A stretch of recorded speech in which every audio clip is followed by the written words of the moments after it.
están? Les damos la bienvenida a Ciudad Viva, este periodístico de matinal que es una apuesta a un desafío de toda TV Ciudad. Le damos la bienvenida junto a nuestros compañeros y al que tengo que presentar, porque los otros dos ya están desde tempranas horas de la mañana, es a Marcelo Fernández. ¿Cómo andan, queridos compañeros? Muy buenos días para todos. Estuve ensayando el muy buenos días desde que me levanté.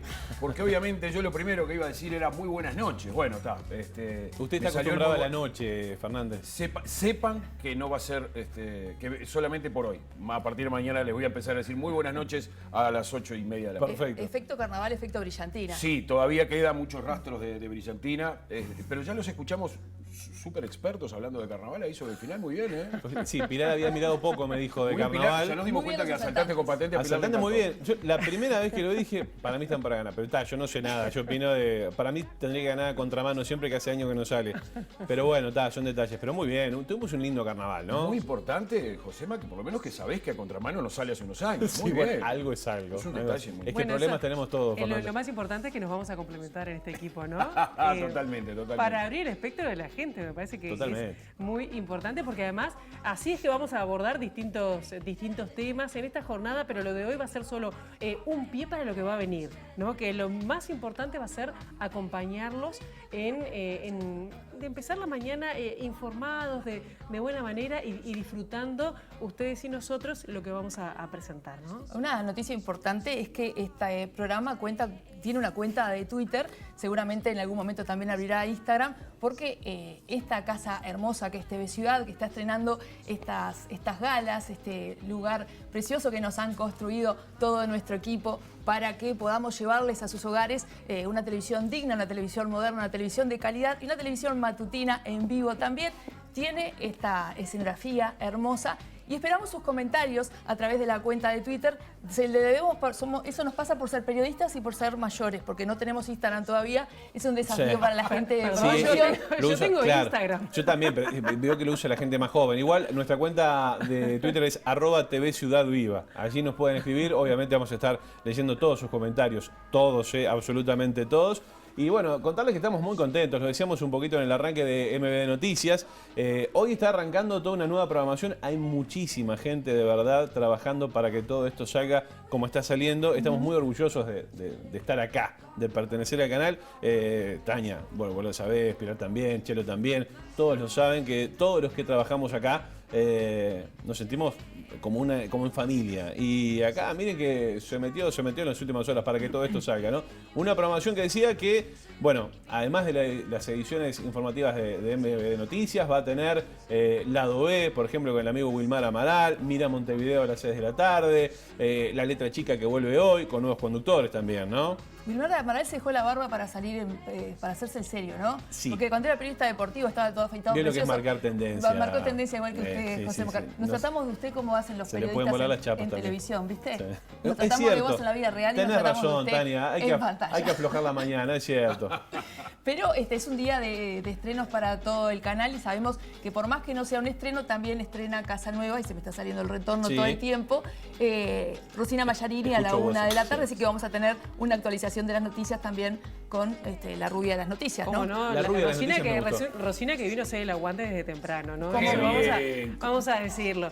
Bien, ya les contamos qué les parece algunos de los temas que van a estar presentes, que son varios en este primer encuentro que vamos a tener con ustedes de Ciudad Viva. Vamos a tener el testimonio muy interesante, y se lo recomendamos especialmente, de dos hermanas, hijas de un represor, que decidieron repudiarlo públicamente y conforman una organización que surgió en Argentina en 2017 y bueno, quieren que se pueda llegar a implementar aquí. Es una historia realmente que vale la pena escuchar y la vamos a tener en un ratito, en instantes. Sí. Bueno, en el día de la expresa y el expreso político vamos a recibir a Luz Menéndez y también a Antonia Yáñez, que, bueno, ustedes saben, ellas participaron de la denuncia colectiva que, bueno, se realizó por violencia sexual elevada el año pasado a la Corte Interamericana de Derechos Humanos. Van a estar con nosotros acá, en Piso, en esta mañana. Y también otro de los temas que vamos a tener presente es el contacto. Hablaremos con Juan Pablo Luna, que es un politólogo, doctor en ciencia política, es uruguayo, está radicado en Chile, bueno, sobre lo que significa Boric, sobre la tercera ola de izquierda en la región. De esto vamos a estar hablando con él, algunos de los temas, y esto va a ser más adelante. Es tiempo de salir de nuestros estudios a realmente lo que es la ciudad de Montevideo, esta especie de gran hermano que tenemos gracias al Centro de Gestión de la Movilidad. Va a ser una constante en Ciudad Viva, esto de salir a la calle a contarlos cómo está el estado del tránsito. Ustedes saben que el Centro de Gestión de Movilidad unifica una cantidad de plataformas digitales, sistemas inteligentes que permiten un control, una administración de la gestión del tránsito de la ciudad a través de distintos mecanismos, por ejemplo, cámaras. En ese sentido tenemos ya pronta seguramente a Lucía Gómez para contarnos cuáles calles están cortadas, por dónde es más fácil venir a las zonas céntricas de la ciudad. ¿Estás, Lucía, por ahí? Hola, ¿qué tal? ¿Cómo están? Muy felices de recibirte, Lucía. Bueno, muchos éxitos para esta nueva programación. Buenísimo, te esperamos a vos y bueno, y al resto de los compañeros y compañeras durante todas las jornadas. Contanos cómo es la situación hoy. Muy bien, les cuento. Para hoy hay previstos algunos trabajos que van a correr algunas calles de la ciudad, precisamente en la zona de Colón. Se va a estar trabajando por obras del ferrocarril central, por lo que va a estar cortado Camino Carlos A. López, entre Camino Fortet y María Esther Larrachea. Esto está previsto que sea hasta aproximadamente el 8 de abril. También en la zona de la Ciudad Vieja, hoy se va a estar cortando la calle Ciudadela, entre Soriano y Canelones, aproximadamente hasta las 17 horas. En la zona del barrio Positos se va a estar cortando Vázquez Ledesma, entre Francisco Vidal y Benito Blanco. Esto es entre las 7 y las 18 horas y está previsto que se extienda hasta el 18 de marzo. También en este barrio, en la zona de Positos, la calle Echevarriarza, entre Marcos Bruto y Luis Alberto Herrera, hasta aproximadamente el jueves 17. Allí los ómnibus que van por la calle Echevarriarza van a desviar, van a tomar Benito Blanco, 26 de marzo, y el Luis Alberto Herrera ya toman sus recorridos habituales. Y también en la zona de La Rañaga se va a estar cortando la calle Guadalupe entre Marsella y la avenida San Martín hasta las 17 horas y la calle Chiavari entre Mariano Moreno y Juan Cabal entre las 9 y aproximadamente las 13 horas. Esto por lo que respecta a los trabajos que cortan algunas calles de la ciudad. Ahora, si les parece, les comento más o menos cuáles son los tiempos de ingresos por diferentes zonas de Montevideo. Muchas gracias. Viniendo desde el este, por la Rambla, desde el Puente Carrasco hasta la Ciudad Vieja, son aproximadamente 32 minutos el día de hoy. Por la vía de Avenida Italia, también desde el Puente Carrasco y hasta Tres Cruces, te lleva aproximadamente 33 minutos. Por 8 de octubre, desde el intercambiador Belloni también hasta la zona de Tres Cruces, hoy son aproximadamente 20 minutos. Por General Flores, desde el hipódromo hasta la zona del Palacio Legislativo, 19 minutos. Por Garzón y la avenida Agraciada, desde el barrio Colón también hasta el Palacio Legislativo, 35 minutos. Y desde la zona del oeste de Montevideo, desde el Cerro, yendo por Carlos María Ramírez y la Agraciada hasta el Palacio Legislativo, son aproximadamente hasta ahora 30 minutos. Ahora sí, Lucía, muchísimas gracias por este informe. Sabés que Mónica Navarro, saben que Mónica Navarro decía que no es que quedó un hueco, es una pausa dramática. Así que aproveché la pausa dramática, la saludé 2 veces a Lucía. Está muy bien. Muchísimas gracias por el informe, decíamos. Entonces es tiempo de contarles cómo está el tiempo en el día de hoy y los días siguientes. Seguro terminó Carnaval, Marcelo, y no llueve, te lo puedo asegurar. Sin ver las placas, ya te lo digo, ya te lo digo. Para una sequía, ¿cómo sufrimos? Pero armamos un carnaval rápido y vuelven las inundaciones, no te preocupes. Seguramente tenemos placa para el estado del tiempo, así yo puedo leer. Ahí estamos. Ahí estamos. Para hoy lunes se prevé una máxima de 25 grados con cielo claro y algo nuboso. Para mañana martes se prevé cielo claro y algo nuboso con periodos de nuboso. La temperatura mínima prevista es de 14 grados y la máxima de 27. Para el miércoles se prevé cielo claro y algo nuboso. La temperatura mínima prevista es de 15 grados y la máxima de 29. 29. Chiquilines, venimos abrigados cuando llegamos al canal y nos vamos con mucho calor al mediodía. Qué lindo panorama, ¿no? Qué lindo panorama. Pero frío temprano. Les cuento que estamos de cumpleaños. A ver. Hoy estamos de cumpleaños porque el Centro Social El Galpón de Corrales, que es un bastión ahí de Villa Española, que nació como un comedor popular, hoy está cumpliendo 23 años. 23 años. Es un lugar donde se hace mucha obra para el barrio y que está buenísimo también que estuviéramos festejando un poco con ellos. De esta manera lo vamos a dar paso a Luca Veloz, que anda por ahí, para que nos cuente un poco más de lo que está sucediendo precisamente allí, en el Galpón de Corrales, y para que nos cuente toda la actividad que se desarrolla en este centro social. Adelante, Luca, muy buenos días. Buenos días, Marcelo. Como vos dijiste, acá en la primer olla popular de nuestro país, desde 1999 está funcionando. Hay una radio, Barriada FM, tienen este diario, La Barriada, una biblioteca popular, funciona la coordinadora de ollas populares de Villa Española. Hoy estuvimos hablando con Gustavo, se incorporaron también Daniel y Claudia para conversar. Gustavo, hablábamos de lo particular de este colectivo, son 40 los compañeros que están trabajando hoy aquí en el Galpón de Corrales. Alrededor de 40 compañeros y compañeras que aprovechamos para saludarlos, ¿no? Sí, obviamente que son los protagonistas en conjunto, somos los protagonistas de esta olla y este centro social, que además de olla, como vos decías, tiene diversas actividades sociales y culturales. Hoy se cumplen 23 años de la olla y del centro social, porque fue la primera actividad que tuvimos adelante. Atravesamos la crisis del 2002, nos sostuvimos porque esto constituyó por mucho tiempo un circuito donde venía la gente a comer, los fines de semana, donde no había ollas en otros lados.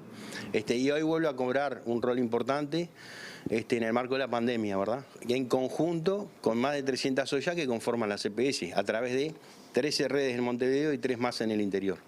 Daniel, ¿cuándo funciona el comedor y merendero? ¿Cómo es que hace la gente? ¿Cuántos se arriman? Y bueno, acá esto es impresionante porque dentro de este problema de la pandemia, ¿no? Decir que se viene muchísima gente, porque es el único comedor que hay los domingos.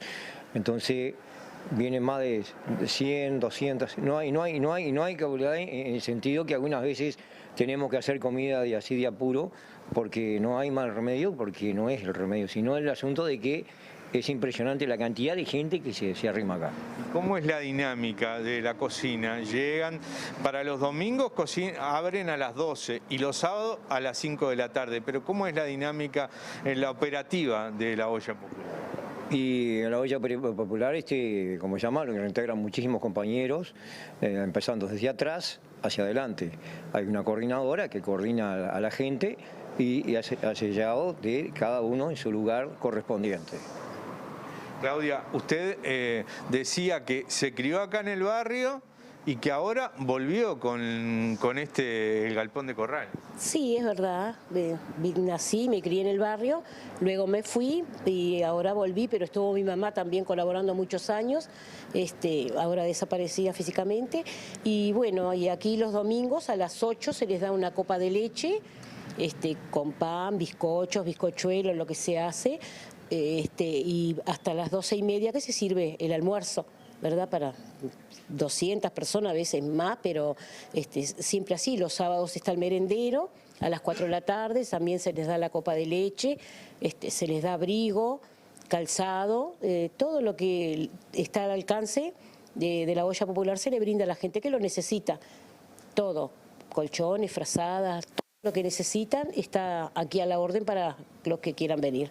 También los sábados hay una actividad recreativa, un grupo se encarga de esto, pero este sábado va a ser muy particular porque están de celebración y además está inaugurando el nuevo salón que lleva el nombre de León Duarte. También la biblioteca lleva ese nombre. ¿Cómo va a ser esta actividad? Bueno, esta actividad para nosotros es muy importante, como te decía hoy, porque nos agarra en el marco de una situación del país muy difícil, en lo que nosotros creemos que este centro social cumple un rol fundamental junto a todas las ollas, las CPS y las redes de ollas de otros lados, en el marco de todo el movimiento popular del cual nos sentimos parte, ¿no? Entonces, estos 23 años los vamos a...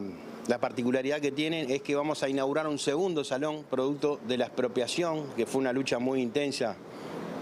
Durante muchos años logramos la obtención de este local, de ese predio, y ahora se amplió para el otro salón, donde lo vamos a inaugurar con el nombre León Duarte, que para nosotros y para el barrio, para el Movimiento Popular en conjunto, es una persona, un compañero desdeñable y destacado, que constituye una referencia, ¿no?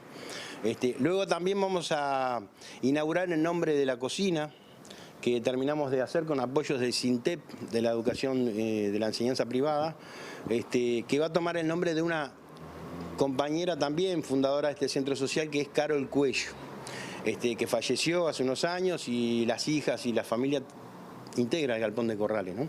También el rincón infantil, que es otra cosa pendiente, que la vamos, ya la inauguramos, pero vamos a ponerlo a funcionamiento en el nuevo salón, que se va a llamar Esterotero, que es la madre de Claudia, y Laura. Bueno, hay un montón de compañeras y compañeros que eran familiares de Esterotero, que fue una de las fundadoras también con nosotros en el 99, ¿no? Ella se encargaba del rincón infantil justamente, falleció hace unos años, y también vamos a nombrar el rincón infantil con el nombre de ella. Este sábado en la tarde, aquí en la explanada de Galpón de Corrales, se va a estar realizando esta celebración y vamos a estar acompañándolos a todos y a todas. 96.7 es la barriada FM, también transmite las 24 horas y pueden sintonizarlo aquí en el barrio de Villa Española. Quería, no sé si sigue, convocar a todo el barrio. Perdón. Perfectamente, estamos pendientes allí del cierre precisamente del móvil. Qué buena obra, qué buen trabajo que se hace allí en el Galpón de Corrales, cooperativa de recicladores, radio comunitaria, bueno, lo del comedor, todo lo que estuvimos escuchando, excelente laburo, y ya hoy cumpliendo nada menos que 23 años. Exacto, sí. Hoy lo decíamos, es un bastión, lo decías vos, es el pulmón del barrio, y qué bueno que toda esta gente esté allí laburando para la gente que lo necesita. Además, biblioteca, ¿no? popular, bueno, de todo un poco. Torta frita 20 pesos vi por ahí también. Luca, ¿cuántos somos? Y yo qué sé, calculale que 20 tortas fritas estamos bien. Traenos 20 ahí, tortas ¿no? fritas. El móvil que... Bien, ya les cuento para que vayan haciendo planes para el fin de semana, que hoy se va a hacer el lanzamiento de la Fiesta del Río, una actividad que se desarrolla allí en el pueblo que tiene Montevideo, que es el Santiago Vázquez. Van a haber todo tipo de espectáculos, hay ferias, lleven repelente porque es importante, lo está organizando, porque hemos ido varias veces, ¿no? Se lo digo como no es menor el detalle. Se lo digo como movilero, sí, lleve repelente, porque a mí de acá... me la picaban siempre, si me permiten. Escucharon el pronóstico, hoy protector solar también, claro, ¿no? Protector siempre, ¿no? Pero sobre todo con el sol. De la gente sana del equipo. Totalmente. Cuidar la gente sana del equipo. Está bueno, pero el repelente es fundamental, y la fiesta es muy linda. Es muy linda, sí. Está organizada por el Ministerio de Turismo, la Intendencia de Montevideo, el municipio A, y también, hay una comisión organizadora con vecinas y vecinos del lugar que lo vienen sosteniendo desde hace mucho tiempo. El festival es gratuito, pero también se está pidiendo, se está recomendando que quien vaya pueda llevar un alimento no perecedero para distribuir en las ollas y merenderos del oeste de Montevideo, que hay muchas, y bueno, siempre es bueno una colaboración. Bueno, otros asuntos que se destacan, ustedes saben, hay muchos debates, por suerte, en el marco de lo que será el próximo 27 de marzo sobre la derogación o no de 135 artículos de la Ley de Urgente Consideración. Hay uno hoy que será a la hora 19, está organizado por el Sindicato Médico del Uruguay y tiene como protagonistas, en este caso, al doctor Juan Cereta y al director de Convivencia y Seguridad Ciudadana del Ministerio de Interior, Santiago González. Se va a poder ver en vivo a través del canal de YouTube del SMU, del Sindicato Médico del Uruguay. El gremio dice, entre otras cosas, que la propuesta pretende llegar a toda la ciudadanía en beneficio de una decisión más informada y responsable a propósito de lo que se va a votar el próximo 27 de marzo. Esto de los debates televisados a través de las plataformas o a través de TV Ciudad, como también existió, yo creo que ha cambiado el panorama. Hoy por hoy hay al menos una sensación térmica de un poco más de información para la población. Hay alternativas. Claro. Están habiendo alternativas que son muy importantes. y se están cubriendo espacios que de repente otros medios de comunicación no lo hacen. Bienvenido. No, y además el ejercicio de los debates me parece que es una ganancia para el país, ¿no? Sí. Porque se hacen en radio, se hacen también en canales de televisión, cada vez se van ampliando más. TV Ciudad, por suerte, ha estado liderando en ese sentido y sobre todo en ese ejercicio que los políticos y las políticas tienen que hacer para brindar información sobre temas que después vamos a tener que sí o sí decidir, como en este caso el 27 de marzo. Democratizar la información, porque en estos 135 artículos de la LUC hay lamentablemente, hay mucha desinformación todavía, porque si bien hace mucho tiempo que venimos hablando, hay mucha gente que no sabe bien dónde está parada, hay mucho indeciso según las últimas encuestas. Está bueno informarse para tomar la decisión el próximo 27 de marzo. Aprovechamos para mandarle un beso muy grande al profe Piñeruda, compañero de esta casa, que inaugura, no sé si es el domingo siguiente o por allí, va a ser un programa de debates. El debate es un muy buen ejercicio de convivencia, más allá de esta instancia de referéndum que vamos a tener. Es una buena instancia de comunicación y está bueno que desde la televisión, y más aún de la televisión pública, esto se promueva. Voy a quedar como un, iba a decir chupamedias, no sé si el término es apropiado, pero inapropiado. Qué lindo y cuánta calidez tiene el profe. Qué bueno el profe moderando un debate, ¿no? Le dicen el de la casa de papel, ¿no? Porque el profe que comanda una banda de delincuentes con 13-0, en fin del juego, un montón de cosas que tenemos por acá. Pero es una muy buena persona, el profe. Le mandamos un beso muy grande. Sí, realmente una banda que en vez de nombres de capitales, que puede tener nombres de viejos jugadores de fútbol, podría ser una cosa así, ¿no? Una gran serie. Alejandra Casablanca, atenta. Bien, les contamos, porque nos tenemos que ir a la pausa, porque además viene, tenemos mucho más para compartir, como les decíamos, pero para quienes estén vinculados al área de la construcción, va a haber una charla informativa hoy que brinda la Intendencia de Montevideo a través de su sitio web. El encuentro va a estar a cargo de técnicos y técnicas de la comuna. Se realiza vía Zoom y está dirigido a técnicos y profesionales del sector de la construcción. Va a ser a las 2 de la tarde y se va a repetir la instancia para hacer este trámite web el próximo lunes 21. Hoy una instancia a las 2 de la tarde, el próximo lunes a las 21 a las 2 de la tarde también va a haber otro encuentro que será virtual.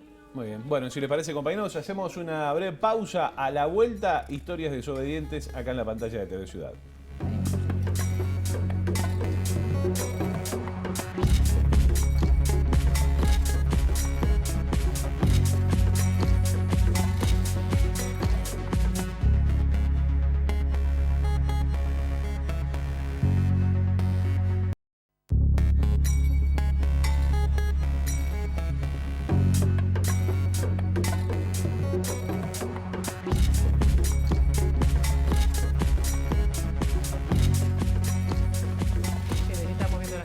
De Montevideo, estamos en la zona de Tres Cruces, me parece, si no me equivoco, José María. Señora, está movidita la mañana, ¿eh? Bien, y lo que prometido es deuda, vamos a estar conociendo la historia de Ana Laura e Irma Gutiérrez, que son hijas de un militar que trabajó en el Servicio de Material y Armamento del Ejército en 1972.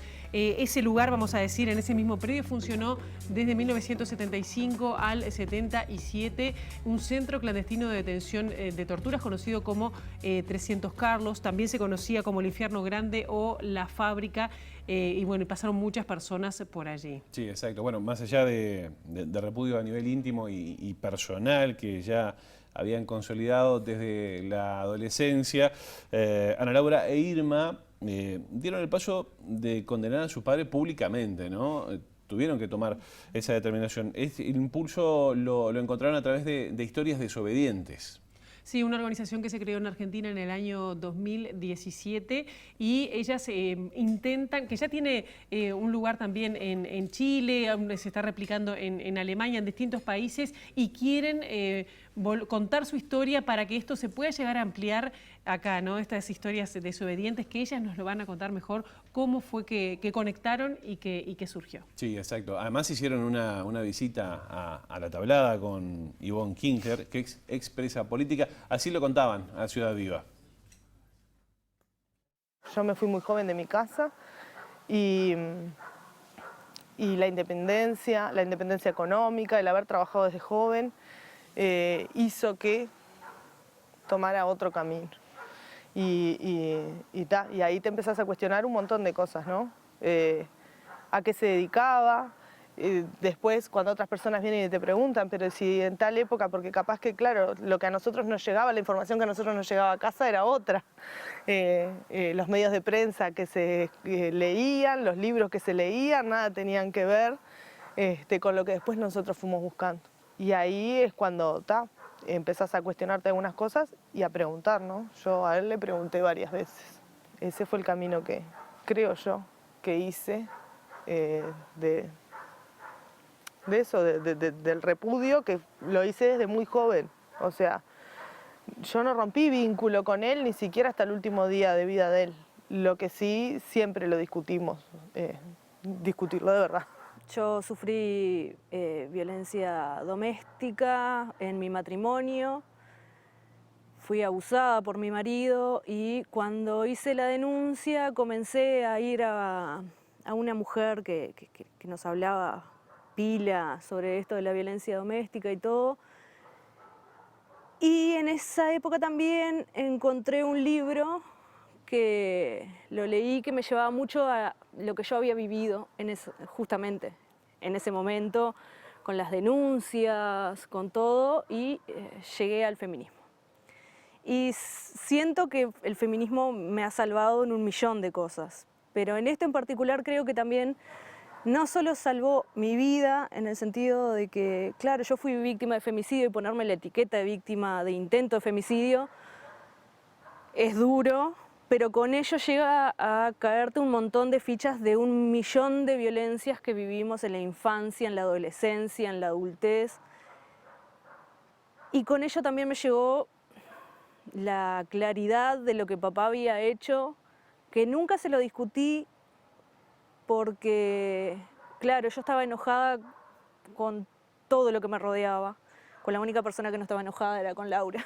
Siempre busqué la respuesta contraria, no que me afirmara eso, ¿no? Yo siempre buscaba que él me dijera, no, y tenía la esperanza, no, entré en el 85, siempre tuve esa esperanza. El día que él me confirmó, íbamos en el auto y él me confirmó, le pregunté como casual, papá, ¿vos en qué año entraste en el cuartel? Y él me dijo que había entrado en el 72. Pero no entraste ahí, entraste en otro lado. No, en el 72 entré al Servicio Material de Armamento, que era el lugar donde él siempre perteneció. Y ahí fue como que se me vino el mundo abajo, porque uno siempre espera que esa persona, que aparte es tu padre, la persona que vos querés, que no sea ese monstruo que vos te imaginabas que era, ¿no?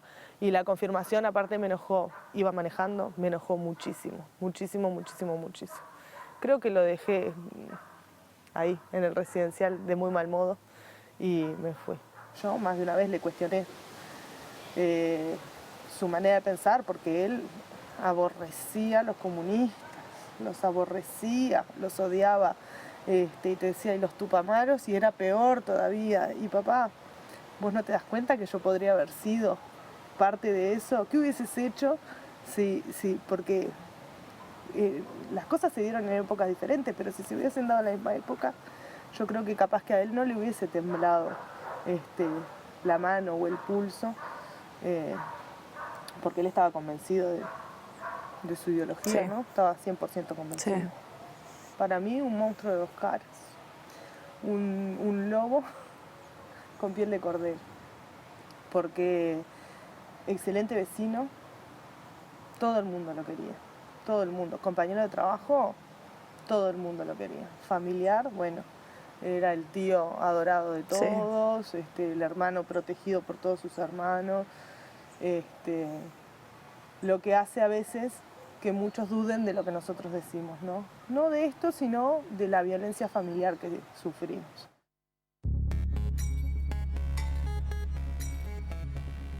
Bien, y Ana Laura e Irma llegaron a dudar incluso de la identidad por un comentario que justamente hizo su padre poco antes de morir. Sí, Armando Gutiérrez sufrió desde joven Parkinson, lo que había derivado de una demencia. Por eso justamente las hermanas creen que se estarían refiriendo a otra persona cuando él sugirió que había salvado justamente a una de ellas. Creo que lo que más llegó a contar, lo llegó a contar en su último tramo de vida por los episodios de delirio que él tenía, donde le recriminé, en realidad le dije que la situación que él estaba viviendo de salud, que era terrible, y la situación de dependencia y todo, era la vida le estaba cobrando lo que él había hecho en el pasado. Y él ahí me dijo que en realidad la vida que no le estaba cobrando nada, porque si no hubiese sido por él yo no estaría viva, ¿no? Esto lo hablamos muchas veces, pensamos que quizás había que hacer algunos análisis o alguna historia para atrás y bueno, después llegamos a la conclusión de que en realidad él no se refería a mí, no se refería a nosotras, sino o que se referiría a alguien más o a alguna otra cosa que él se refiriera. Cuando tenés todo este panorama de este padre tan terrible, querés no ser hija de. Sí. Entonces era un deseo aferrarme a esta idea de que yo no soy su hija, porque es una forma de consolarme a mí misma y no sentirte tan mal, porque también es terrible el cuestionar a toda tu historia. Ya en Democracia y durante su infancia, Ana Laura e Irma iban habitualmente al servicio de material y armamento. Años antes, de 1975 a 1977, en un galpón ubicado en ese mismo predio, funcionó el Centro Clandestino de Detención y Tortura, conocido como 300 Carlos. Allí estuvieron detenidas 6 personas que fueron asesinadas y 8 que fueron desaparecidas. Cuando éramos chicas, que estábamos en el cuartel, que habían inaugurado una granada adorno que había ahí en el cuartel, que él en un momento señaló así como a lo lejos y dijo, por ahí están los huesitos. Incluso siempre me pasó de que cada vez que pasaba por ahí me daban escalofríos. Y eso lo tengo muy vívido, muy vívido. Es de los pocos recuerdos de la infancia que tengo súper marcados. Irma y Ana Laura también tienen una visión muy crítica sobre la organización que se autodenomina de prisioneros políticos en Uruguay, familiares de prisioneros políticos, que bueno, se puso en la defensa de quienes están encarcelados en la cárcel de Domingo Arena. Sí, en ese marco, bueno, han tomado un posicionamiento opuesto al de justamente esa organización y cuestionan su nombre y también la razón de ser. Se consideran presos políticos y en realidad presos políticos no son represores que están pagando por sus crímenes. Entonces, partiendo de esa base, ya el nombre no es correcto. Acá existieron crímenes de lesa humanidad. Creo que no son los únicos que deberían de pagar por estos crímenes, sí, creo que debería haber muchísimos más. Que se los considere presos políticos me parece terrible, pero aparte terrible en la señal en la que se da, ¿no? No existiría justicia para todos aquellos que fueron víctimas de estas personas. El año pasado, Irma y Ana Laura se enteraron de la existencia de historias desobedientes y meses después dieron el paso de repudiar públicamente a su padre.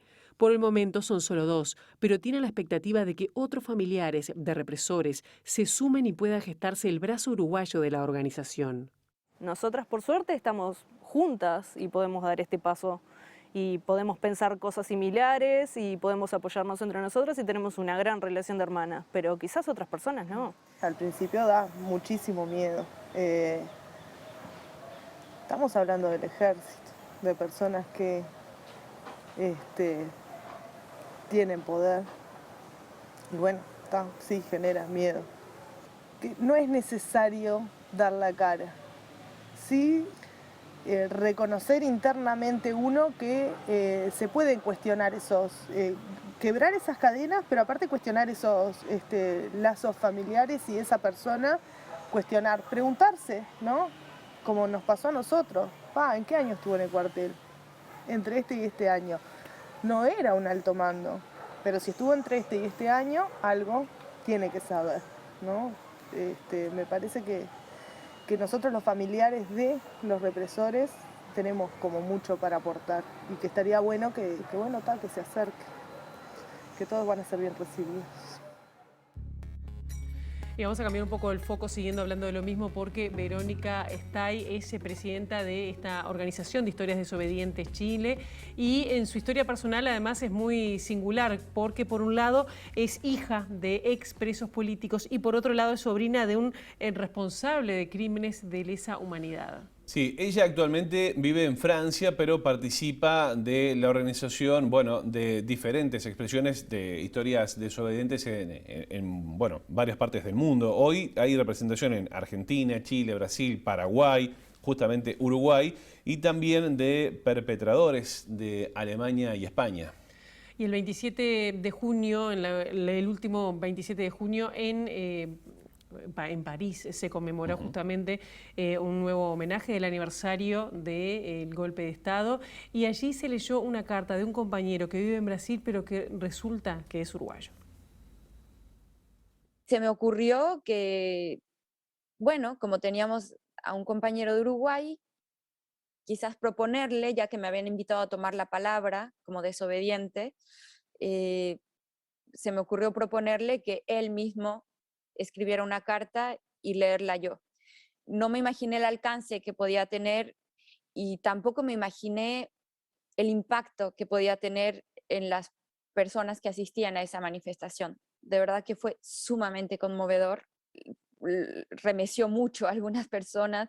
Hubo un compañero que me dijo, yo fui Tupamaro y creo que el trabajo que hicimos y nuestra lucha valió la pena por lo que ustedes están haciendo hoy. Desde luego para mí fue un reconocimiento inmerecido porque primero yo hablaba en nombre del compañero y no en el mío y porque también es algo que se impuso a nosotros, es lo que sentimos que tenemos que hacer. Pero bueno, es un regalo de la historia, un regalo de la vida que nos llega de repente por parte de los militantes por los derechos humanos. Y de ahí se fueron sumando otras personas también de Uruguay, las dos compañeras que hoy en día están alzando la voz de manera pública. Yo siempre he dicho que la desobediencia en cada país es una especie de medidor social, hasta donde el trabajo de memoria ha filtrado y ha permeado esas capas de la sociedad que en principio son más reticentes a los derechos humanos, como son las familias militares, como es el caso de la mayoría de los compañeros. Entonces, bueno, en Chile fue más largo, fue más lento y somos menos integrantes. En Paraguay son todavía menos y en Uruguay muy pocos también. Pero eso no quiere decir que no sea posible. Entonces, la apuesta del colectivo es que tiene que llegar, que va a llegar el momento y por eso la difusión es sumamente importante.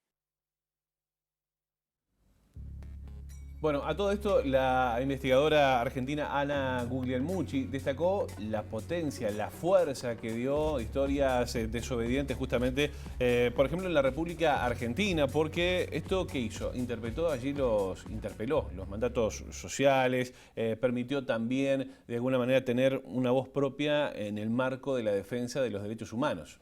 Y se trata además, José María, de una organización inédita en el mundo, porque hasta el momento los posicionamientos de familiares de represores de crímenes de lesa humanidad habían sido a título personal, pero no públicos y colectivos como esto que estamos viendo ahora.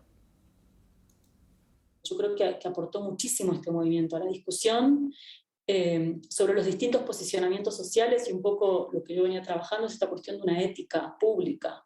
Es decir, digamos que no tenés que ser una víctima directa para posicionarte en defensa de familiares de las personas desaparecidas, en la defensa de los derechos humanos, en la defensa de las víctimas de violencia policial, sino que es una responsabilidad, podríamos decir, de todos, ¿no? Una responsabilidad ciudadana. Y yo creo que esta organización vino a remarcar eso, esa responsabilidad que tenemos todos, en términos de defendernos, cuidarnos, ¿no? Mutuamente. Entonces a mí realmente eso me pareció muy bueno. En Historias Desobedientes son muchas las mujeres que dieron los primeros pasos y para Guglielmucci eso tiene que ver con un contexto en el que caló hondo el proceso reflexivo sobre el lugar que ocupan las mujeres. Podríamos decir ese autoritarismo que encontraron quizás en sus propios grupos sociales, también fue otro impulso para seguir pensando esto del autoritarismo, no solamente podríamos decir el autoritarismo político, ¿no? Dictatorial, etcétera, sino el el autoritarismo en nuestra vida cotidiana, en nuestras propias formas de relacionamiento contemporáneo.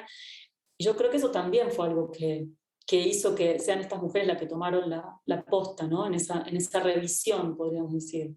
Que yo creo que fue una revisión muy amplia en muchos sentidos, de la violencia intrafamiliar, de las posiciones de género, de sus propios derechos como mujeres, de revisar estos roles, ¿no? Patriarcales. Yo creo que todo eso fue como parte de estas discusiones también. Y por eso creo que la mayoría son mujeres, aunque también hay hombres y están haciendo cosas muy interesantes dentro de esas organizaciones. Bueno, y si habrá historias desobedientes para contar, ¿no? Durísimo. Me quedo con algunos de los testimonios. Completo informe, felicitaciones a todos nuestros compañeros, pero un lobo con piel de cordero, decían, ¿no? Nuestras entrevistadas allí más temprano en el arranque de este informe. Y bueno, historias desobedientes, más historias para contar ahí también después de la pausa, ¿no, Pilar? Sí, exactamente, porque vamos a estar recibiendo a dos expresas políticas que participaron de esta denuncia colectiva. 28 de ellas fueron sobre, bueno, denuncias de abuso sexual también varios años después. Bueno, esto vamos a estar hablando y también interpelando sobre lo que acabamos de escuchar recién desde la otra cara, y vamos a estar enseguida de la pausa. ¿Qué les parece?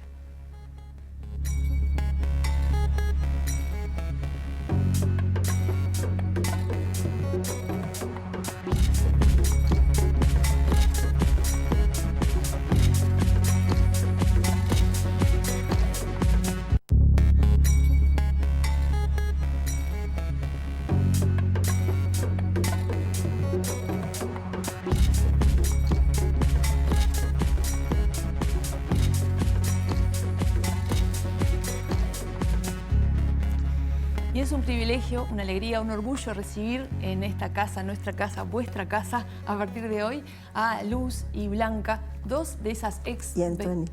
Luz y Antonia.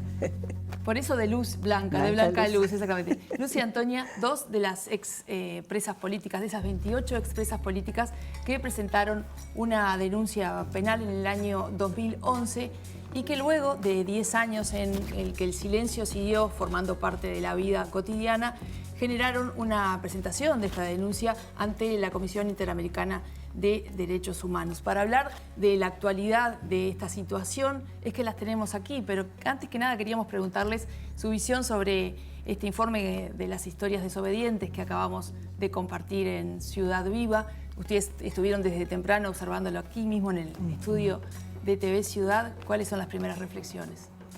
Bueno, la verdad que qué duro esa situación, ¿no? Qué tremenda, porque tiene que ser muy difícil hacer todo ese proceso de que tu padre es eso otro, digo.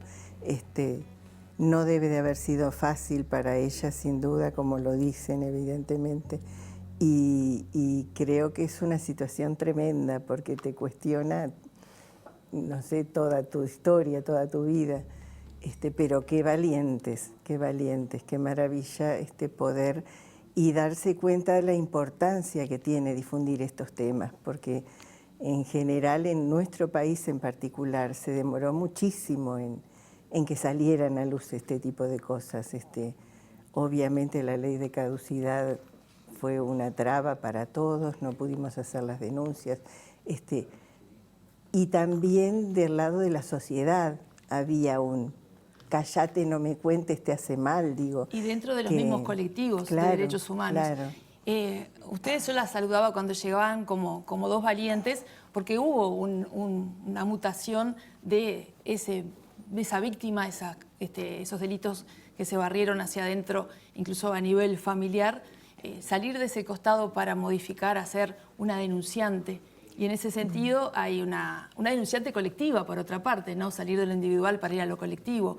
En esa denuncia que se generó, especialmente la del 2021, esta denuncia virtual, esta presentación ante la Comisión Interamericana de Derechos Humanos, ¿qué ha sucedido con eso que pasó allí y cuál es la realidad hoy? ¿Qué novedades tenemos hoy a partir de todas esas etapas que ustedes han cumplido?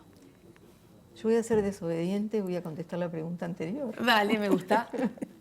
No, más allá obviamente de este tema, realmente sí, impacta. Impacta pero también muestra lo que no se hizo, ¿no? Es decir, lo que no se convirtió en social, quedó aprisionado en lo particular, en lo familiar, en la interna. Y estas chiquilinas, porque son muy jóvenes, con respecto a nosotros, obviamente, han hecho ese proceso solas. Y este es el debe de la sociedad. Y cuando esto no, es un trauma, ellas lo están viviendo, cuando ese trauma no se puede colectivizar, no se puede hacer público, que es la medida que te va a devolver cierta seguridad y cierta tranquilidad y hasta sanar, ellas lo hicieron solas. Y pensemos que en esta situación hay muchísima gente. ¿Ustedes pudieron hacer esa mutación, eso que estás diciendo que estas chicas no pudieron? ¿Cuándo pudimos? Y ahora podría entrar con la segunda parte. Pudimos cuando nos convertimos en sujetos de derecho y en vez de ser víctimas solamente, es decir, aquella idea que sí, en los núcleos colectivos que nos rodeaban nos hacían sentir importantes, tenía como una trascendencia todo aquello, pero en realidad solo cuando se hizo público, cuando accedimos a un medio de comunicación, cuando nuestras palabras no estaban solamente en el marco de nuestra familia, a veces, si era posible, o de los marcos comunes de relacionamiento o de gente que especialmente luchaba por los derechos humanos, cuando nos convertimos en sujetos de derecho, cuando hicimos la denuncia, cuando nos juntamos 2 años antes y establecimos una serie de reflexiones. Y esa valentía, ese acceso a una nueva dignidad, de posicionarse desde otro lugar, ¿cómo se ve afectada por esta demora, por estos años que transcurren desde la denuncia inicial y luego de esta presentación ante la Comisión Interamericana, en un espacio como fue el de Laudelar, lleno de sentido, pero al mismo tiempo también con una continuidad del silencio? Bueno, en realidad yo voy a hablar por mí, porque no es el pensamiento de todo el grupo, pero yo nunca tuve expectativas con respecto a conseguir justicia. Había gente que tenía más expectativas, otros teníamos menos. Para mí la tarea y lo fundamental era difundir esto que pasó. Yo siempre digo, no podemos morirnos sin que se sepa lo que nos hicieron.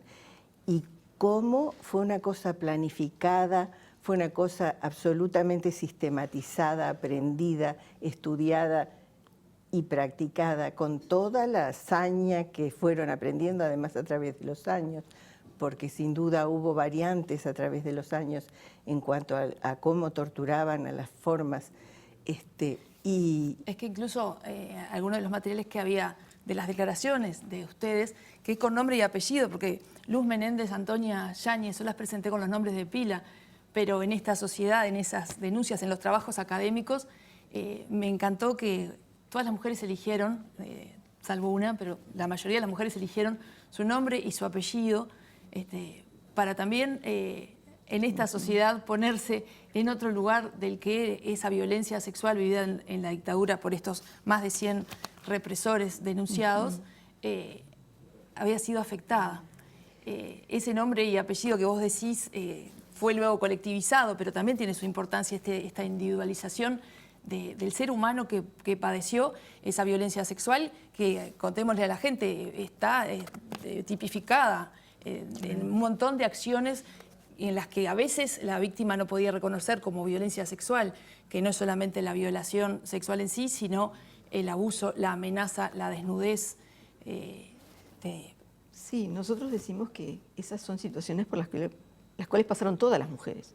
Que en realidad este emergente de las 28, ese proceso que empezó más ampliamente y que después fue generándose, digamos, como un grupo de ese número, en realidad nosotros siempre lo decimos, ¿no? Y en realidad debemos decirlo porque es así, representa a todas las mujeres porque es amplio el espectro de violaciones que se han cometido contra las mujeres y que además tenían ese rango particular, una especificidad, porque las mujeres también, digamos, eran menos aceptadas incluso en la militancia política, menos aceptadas en sus compromisos, derivadas a las cuestiones, bueno,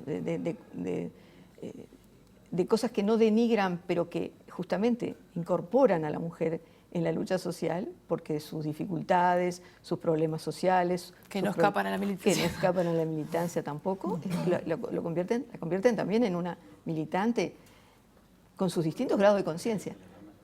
Por lo tanto, claro, cuando se hace público, siempre estamos en lo mismo. Esto fue una situación que la vivió todo el país. La dictadura la vivió todo el país. Y de hecho también la repudió la mayoría del país. En varios de los estudios académicos, de las investigaciones, de los testimonios que se han dado, se ha descubierto para muchos de nosotros con horror el botín de guerra que significó el cuerpo de las mujeres para las dictaduras de toda América Latina. Vos decías que no tenías expectativas personales de lo que sucediera, poner no solo en voz, en piel, en nombre y apellido, sino también en papel, en denuncia, en ámbitos judiciales, nacionales e internacionales, este tema, esta vida, esta forma de actuación durante la época de la dictadura. ¿Vos las tenías? Yo creo que siempre se hace algo con algún fin. Y el fin de la justicia es un fin muy loable. Es un fin, finalmente es el único instrumento que tenemos. Es la herramienta por excelencia, porque ¿qué más tenemos? Es decir, nosotros nos hemos convertido en gente muy obediente en el sentido de que hemos transitado todos los pasos de la legalidad. Hemos hecho lo que hemos podido con respecto a eso. Por algo es en el 2011 que se puede hacer esta denuncia y otras, porque la ley de caducidad obviamente que generó una barrera insostenible y que pretendía ser aún más. Entonces, vencer ese obstáculo es una cosa muy importante. Hemos visto nosotras mismas en nuestro proceso el valor que tiene la justicia, el valor que tiene un dictamen de la justicia. Es decir, es inclaudicable. Entonces, sí, uno puede tener más o menos expectativas, porque, digamos, se nos hace un poco dura la piel, pero la verdad que el objetivo es la verdad y la justicia. Asensio Lucero, el capitán Asensio Lucero, es el único de los denunciados que ha tenido pena, pero por no un delito de enfoque de género, sino por privación de libertad. ¿Cuál es la etapa en la que estamos en esta temática? ¿Qué es el horizonte al que ustedes están apuntando ahora? Y bueno, yo creo que si realmente la Corte Interamericana, porque nosotros nos presentamos ante la Comisión, ellos determinarán si es un tema que amerita pasarlo a la Corte Interamericana. En ese caso sí habría una expectativa de que se nombre por su verdadero nombre, porque el tema es que aquí no se puede juzgar a nadie por un delito que no está en el Código Penal. Y los delitos de lesa humanidad no integran, a pesar de que Uruguay tiene firmados todos los convenios, tiene aceptados y está obligado, por lo tanto, a reconocer ese tipo de delitos, pero lo que se plantea es eso, ¿no? Lo podemos juzgar por abuso, por privación de libertad, por una cantidad de cosas que están en el Código Penal, pero no poner un delito que no está allí. Entonces, en esta nueva etapa sí tenemos la posibilidad de que se juzguen por los verdaderos delitos. Digo, porque hoy por hoy es inaudito que estén hablando de prisioneros políticos cuando se está hablando de asesinos, de gente que hizo desaparecer gente y que aún hoy sus familiares no saben dónde están esos compañeros, qué pasó con ellos. O, como digo yo siempre, cuando dicen, los pobres viejitos vivieron toda la vida libres, siendo asesinos, y asesinos de la peor clase en el sentido de las cosas que hicieron, aberrantes, digo. Entonces, en vez de decir, están viejos para estar en la cárcel, no piensan que estuvieron 40 años libres con sus asesinatos, disfrutando y gozando de la vida sin pagar por ellos. Entonces, nosotros tenemos que ir redondeando esta conversación, pero no quiero terminar con una reflexión muy cortita de cada una de ustedes sobre este momento en que otros colectivos están también uniéndose para cambiar, por ejemplo, la visión sobre esos vos decías, estas personas mayores, esos viejitos. ¿Cuál es la necesidad de hoy como sociedad que ven ustedes respecto a a este mirar el pasado, ¿qué le quieren contar a la gente que está mirando hoy Ciudad Viva? ¿En qué momento entienden ustedes que está el país y que es necesario que nuestra gente entienda que estamos viviendo desde los ojos de ustedes, lo más cortito que se pueda? Yo creo que la evidencia, digamos, de la juventud que acompaña estas causas es una evidencia palpable. Es decir, hay que recorrer las marchas de los 20 de mayo o hay que ir a los 8M, que tienen sus particularidades, pero en los cuales de alguna manera las mujeres expresas también tenemos un lugar, sentimos que tenemos un lugar y sentimos que se nos reconoce, nos sentimos muy apreciadas, pero además queremos que no se detenga justamente este caudal. De alguna manera, mucha gente ha visto que han pasado muchos años y es un poco vamos entre la decepción y la lucha. La decepción y la lucha. ¿Y Luz, bien cortito? Y sí, en el mismo sentido, yo creo que es muy esperanzador ver jóvenes que toman esta bandera y que la toman con una responsabilidad y una información y un caudal de aportes. Entonces, la sensación es eso, es una lucha con futuro y es una lucha que es imprescindible por la manida frase, el pueblo que no conoce su historia volverá a repetirla. Está condenado a repetirla, sin obviamente, duda. Obviamente. Queremos agradecerles mucho de parte de todo el programa, de parte de toda TV Ciudad, la presencia de ustedes acá, es construcción también, y es esto de construir historia también a la interna de cada uno de los hogares de Montevideo y del Uruguay. A ustedes. Gracias a ustedes. Y buenos programas. Deseamos muy buenos programas. Sí, sí. Ojalá. Nosotros nos vamos a una pausa y en la próxima los esperamos con una comunicación vía Zoom con el politólogo Juan Pablo Luna para hablarnos de las elecciones, de la asunción de la presidencia en Chile. Ya volvemos.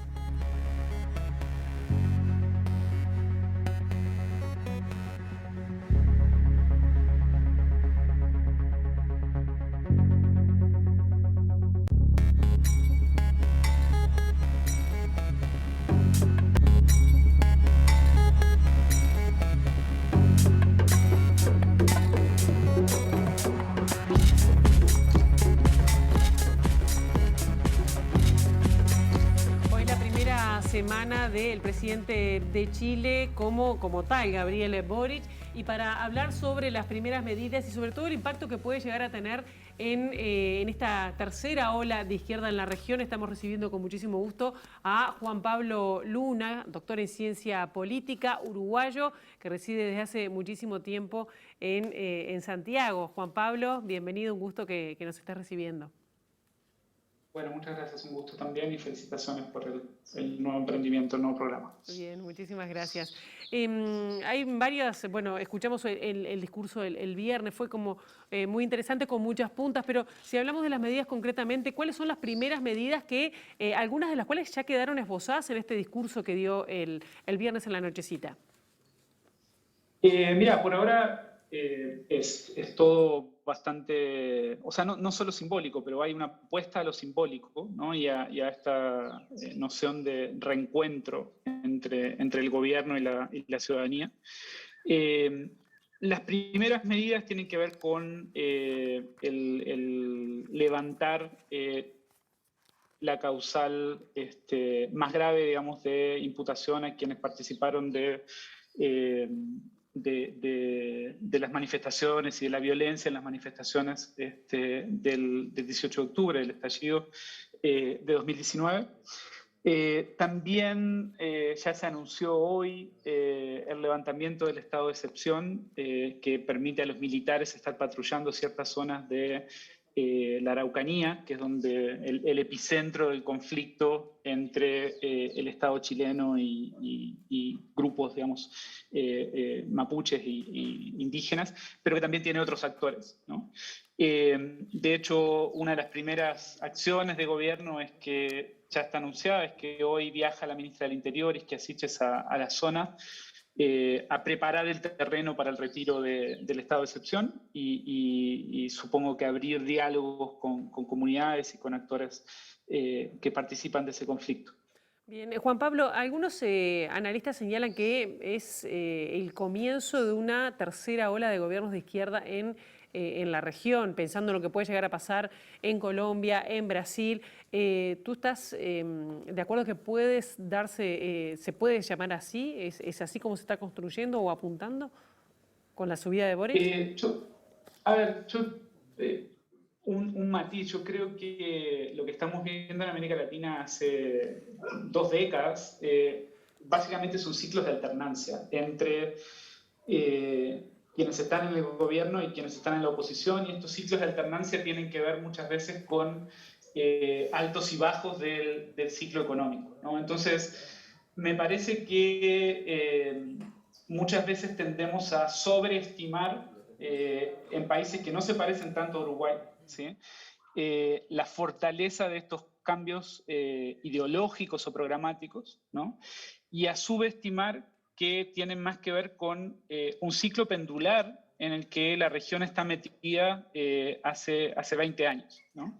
Y estos ciclos duran más o menos dependiendo de las condiciones macroeconómicas y de las condiciones estructurales en que a quienes arriban eventualmente al poder les toca participar. Con ese paréntesis, ¿no? Y con la siguiente aclaración, que es que mucho de lo que llamamos izquierda en la región tiene bases sociales, bases organizacionales, matices ideológicos bien diferentes, ¿sí?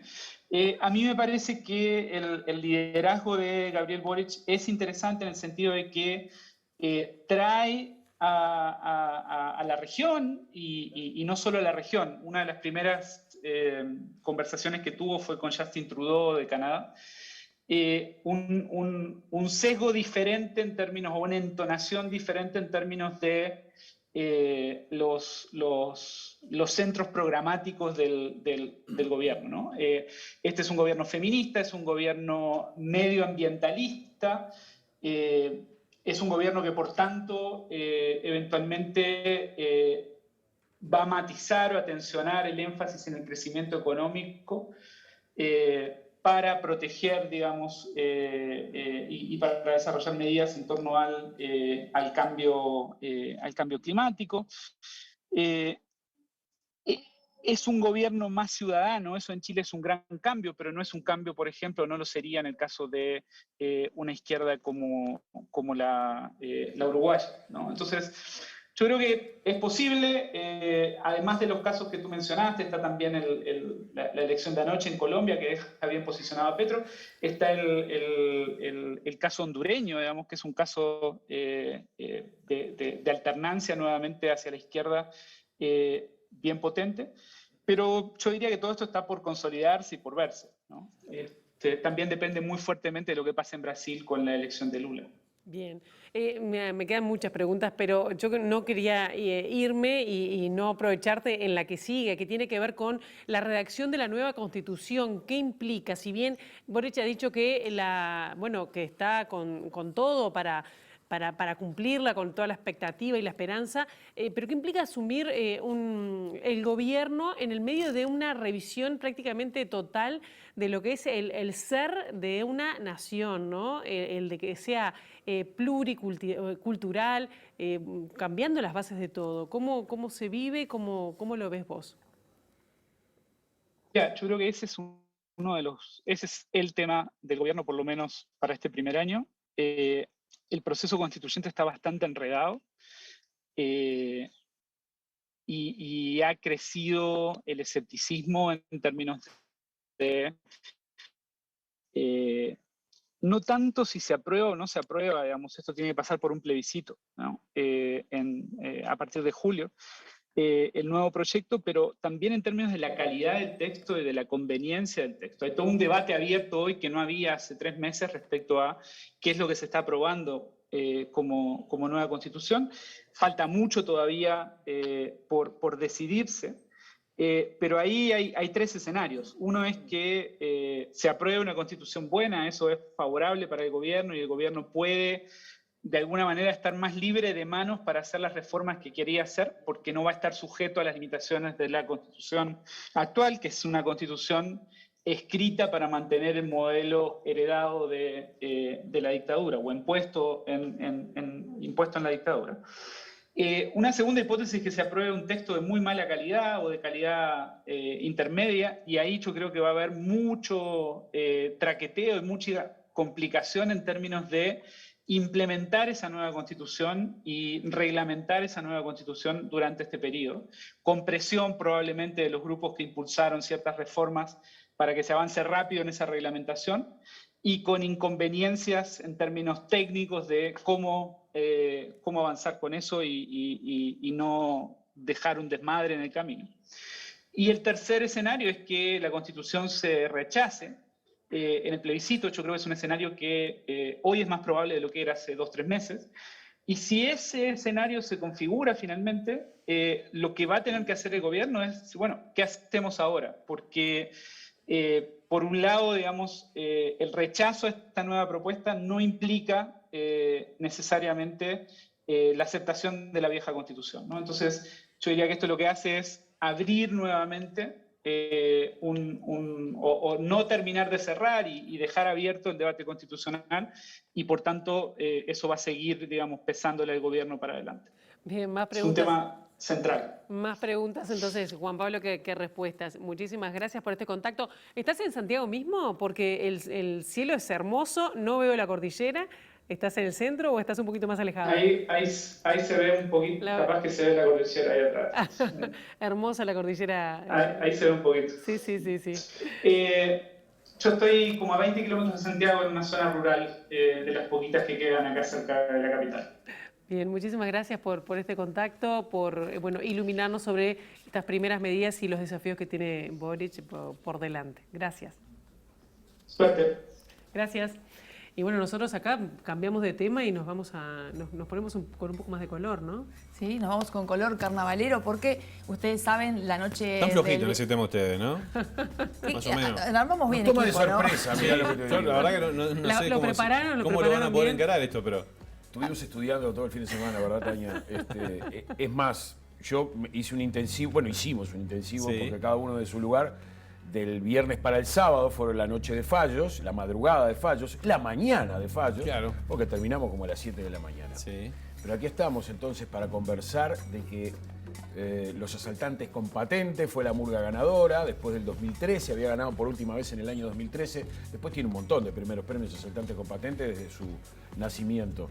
Pero también, bueno, en parodistas, los Cíngaros volvieron a ganar su 13º primer premio, ¿no? En la historia de Cíngaros. Este año muy especial, muy particular. Muy emotivo, ¿no? Claro, porque fue la primera vez que los Cíngaros participaban sin el concurso de su creador, de su mentor. Algo parecido a lo que pasó con C1080. Exacto. Con esto de obtener el primer premio, homenajeando, como pasó también con Cíngaros en su homenaje a Pinocho, homenajeando a Cachila, Waldemar Cachila Silva. Está su familia, por otra parte, formando parte del espectáculo. Creo que son los 2 primeros premios de los 5 de las categorías que tuvieron más contenido emocional. Y los 2, en este caso, los hijos de los creadores de cada uno de esos conjuntos son los que se pusieron el cuadro al hombro y son los que llevaron adelante los espectáculos. Así que tanto para el caso de Gastón Sosa, el hijo de Pinocho Sosa, como el de Matías, Wellington, Guillermo, hijos y sobrinos de Cachila Silva, que tuvieron una enorme responsabilidad, porque además son títulos muy grandes, muy grosos. Y era el compromiso con sus padres, ¿no? Que tenían que sacarlos con todo. Más allá de lo que fue el primer premio, pero por lo menos sacarlos de forma, bueno, que se sintieran orgullosos quienes les estén mirando de algún lado de sus hijos. Y después, bueno, ganó la revista Tabú también, con un espectáculo dedicado a la defensa de los artistas nacionales, de los artistas en general, pero particularmente del género de las drag queen. Un espectáculo también precioso. Me está faltando. Humoristas ganaron los Chovis, que también sin su mentor, en este caso no porque hubiera desaparecido físicamente. En la tribuna, qué raro ver a Pachela. Ya había pasado, pero no les había ido bien. Claro. O sea, no solo les ganaron esta vez, sino que ellos supieron que lo extrañaron mucho sobre el escenario cuando había salido sin él. Las veces anteriores Pachela no había salido los Chovis porque salieron los Cíngaros. Los Cíngaros. Pero esta vez no salió en ningún lado. Claro. ¿No? Pachela hizo de Pachela, pero en la tribuna. Exacto, estaba en la tribuna, increíble, ¿no? Verlo ahí justamente. Estuvo a punto de subir en la tercera rueda y yo creo que fue una buena decisión de los chovis no hacerlo. Nos lo confirmó Joanne en el Todo Carnaval del día sábado, que es verdad, esa cosa que se había comentado de que Leo Pachela iba a subir en la tercera rueda. Se dieron cuenta que no, que era modificar el espectáculo, que más allá del batacazo que hubiera sido ese aplauso cerrado de tener a uno de los personajes más queridos de nuestra fiesta, tiene un significado especial el haber obtenido un primer premio en equipo y que no tengan ese mote del Pachela dependiente. Exacto. Y Pachela precisamente fue la última, hoy al día de hoy ya podemos decir, la penúltima figura máxima del carnaval en el 2020. En este 2022 el cetro fue para Jimena Márquez de Queso Magro. El mejor espectáculo considerado por el jurado fue el de Asaltantes con Patente. Las figuras de oro para dos enormes voces de nuestro carnaval, el canario Ricardo Villalba de Nos Obligan a Salir y de Mariel Barbosa de Tabú. Y la revelación de este año, mi querida Tania, fue Mi Vieja Mula. Qué mula que ha caído simpática en este carnaval. Y nosotros como programa, como canal de televisión que intenta vivir la fiesta de carnaval como eso, como una fiesta más allá del concurso, elegimos un tape para reflejar este cierre del carnaval con Mi Vieja Mula. Porque más allá de haber obtenido un premio de revelación del carnaval, son de esos innovadores, de esos jugados, eso que intentamos ser nosotros, a veces nos sale, a veces no, pero de buscar qué no hay en la fiesta que le podemos dar a la gente. Eso que ensayamos nosotros desde esta humilde casa, de qué es lo que la gente necesita. Y lo que necesitaba es un poco de esa frescura que trajo Mi Vieja Mula, esa irreverencia de hacer un espectáculo en el que el 100% del tiempo ellos se posicionan como turistas y hacen el macanuro. Hablan como extranjeros. Y además te agrego que están nominados a Mejor Cuplé de la categoría de Murgas, con Tabaré Tavares o el presidente Tavares, que con esa confusión muy bien No es por pensada. eso que me encantan, no es por eso que me encantan. No, más allá de eso. pero además. Están ternados a Mejor Libreto de Murgas y está ternada su directora escénica, Romina Repeto, junto a Diego Berardi y a Martina Angiolini, nada menos como Mejor Directora Escénica de Murgas. Así que no solamente el premio de la revelación, sino otras distinciones han tenido esta Mi Vieja Mula. Pero a mí lo que me gusta de estos chiquilines que le faltaron el respeto en el buen sentido de la palabra al concurso y encima se llevaron unas menciones, es que vinieron a eso, vinieron a algo en el que quizás los que tenemos más el folclore de la fiesta decíamos, ay, pero por lo menos la despedida, capaz que la despedida dejan de ese personaje. No, ellos desde que llegan hasta que se van se posicionaron, jugaban en los ensayos, hacían eso de ser un extranjero siempre un personaje, hicieron un espectáculo delicioso, trajeron de esa frescura de la murga joven al carnaval mayor. Les regalamos este fragmentito que también ellos nos ofrecieron en vivo para el programa Todo Carnaval de este mismo canal. Felicitaciones por el espectáculo. Sabés que todo el gran parte del público carnavalero está hablando del extranjero ese. Sí, pegó, parece que pegó, quedó ahí en la gente. Bueno, ¿cómo lo vivieron? ¿Cómo vivieron este carnaval? Este carnaval espectacular, fue increíble, superó nuestras expectativas porque nosotros hacemos un estilo que es bien diferente, entonces que haya tenido tan buena recepción fue algo que nos sorprendió mucho. Estamos súper felices, súper contentos, sobre todo con lo que fue la respuesta de la gente y bueno, y ayer enterarnos de las menciones y de que nos parece que quedamos en un lugar que está de más, entonces también, bueno, con el resultado del concurso. Estás mencionada Mejor Directora. Sí, con Diego Berardi y Martina Angiolini. Hola. ¿Cómo se lleva eso? Y es como un poco difícil de creer, pero divino. O sea, yo le pongo pila de amor a lo que hago, así que... Ustedes están laburando también desde el carnaval anterior, digamos, del que se suspendió. Para dar la prueba de admisión en Daecpu del carnaval anterior, pero teníamos otro espectáculo. Después de que se suspendió, cambiamos. Cambiaron todo absolutamente. Sí, hacíamos de drag queens. Ahí va, que hay unos videos. Claro, como realmente no hubo carnaval, para materializar un poco ese trabajo, hicimos unos videitos. Tenemos parte de... podemos... permiso, vení, presentame un poco acá a los... ¿Qué tal? Bienvenidos. Bienvenidos, bienvenidas. Gracias. Macanuro. ¿Cómo ven el Uruguay? Mucho bonito. Macanuro. Está muy caro. Muy caro. Sí, la televisión en Uruguay... Buen peluca, presidente.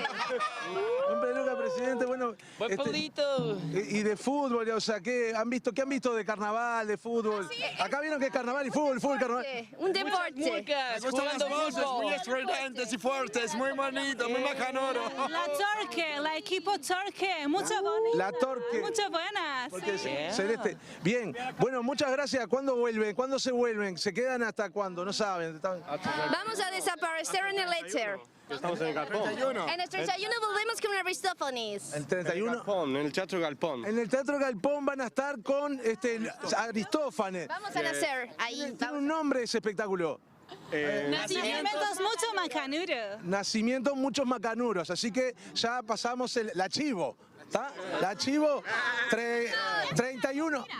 La chivo, el chivito, el hijo. ¿Está? Bueno, vamos a escucharlos cantar y cantar. Vamos arriba. Muchísimas gracias.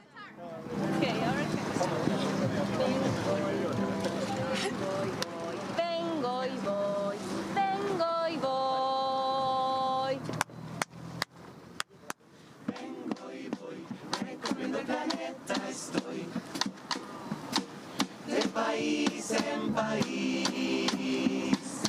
Dejo en euros lo mejor de mí y me llevo un tambor. Soy feliz, es mi primera vez aquí, disfrutando carnaval, un lugar con muchas voces donde las cantas se pasen, de mezclar tanto arte, bonito sentirse parte. Qué divino cerrar el programa con murga, con carnaval. Me parece que va a ser una constante. Nos podemos unir y ya somos por lo menos 50%. Ahí está, el 50% va todos los días. No, no es para tanto. Tiene mi voto, tiene mi voto si me meten alguna de contramano. Si me echamos contramano en alguna... Lo importante es ponerle un poco de color a la mañana. Me parece que los chiquilines dieron frescura y calidez y color, ¿no? Totalmente. Que eso a veces es lo que hace el carnaval, ¿no? El sábado fueron a recibir un premio al Teatro de Verano. Estuvieron mucho rato, porque además le dijeron que fueran temprano, que fue cuando se hace esta entrevista precisamente, y subieron al escenario tardísimo. Y a veces pasa, ¿no? Que... sí, que te dicen vení a tal hora y el premio te lo dan mucho Conocemos. después. Pero ustedes no se imaginan, estuvieron todo el tiempo en la zona del Teatro de Verano que se llama el Pedregullo, sacándose fotos con todo el mundo, con la gente de otros conjuntos. Se divirtieron, bueno, y todos nos divertimos junto a ellos. Yo estuve charlando bastante con ellos. La verdad que unos cracks, los gurises de la Mula, que ya anunciaron que vuelven el carnaval que viene, más allá de que tendrán que dar prueba de admisión porque no clasificaron a la liguilla, van a estar. ¿Y nosotros vamos a estar mañana? Por supuesto. ¿Hay liguilla? Mañana, vamos a preguntar si clasificamos. Yo creo que pasamos la prueba. Lo vamos a discutir en la producción. Yo creo que sí, Y bueno, nosotros no tiene gracia que votemos. Voten ustedes voten ahí en su casa. A ver si venimos mañana o no. En nuestras cuentas de redes sociales. Nada, les agradecemos a todos habernos acompañado. Quédense en la pantalla de TV Ciudad porque hay mucho más en este lunes 14, que es un día de estreno para nuestro canal. Es un día especial, nosotros cumplimos 25 años el año pasado, 25, y estamos muy felices de estrenar esta nueva edad con esta casa llena, con estas galas preciosas y también con una programación que está a la altura, entendemos, de lo que ustedes merecen como audiencia. Bueno, la próxima actualización informativa es con Rosina Mallarini, a las 13 horas, MBD Noticias. Quédese en la pantalla porque, como les dije, hay mucho para contarles. ¿Nosotros nos vemos mañana? Nos vemos mañana. 8:30 estaremos aquí, inaugurando la mañana de modo amable e informado. ¿Sabe por qué? Porque la ciudad está viva, Pilar. Sí. Esa no me la dejan, la metí yo ahora. Queda, se imprime. Que pasen muy bien. Hasta Chau, mañana. Gracias.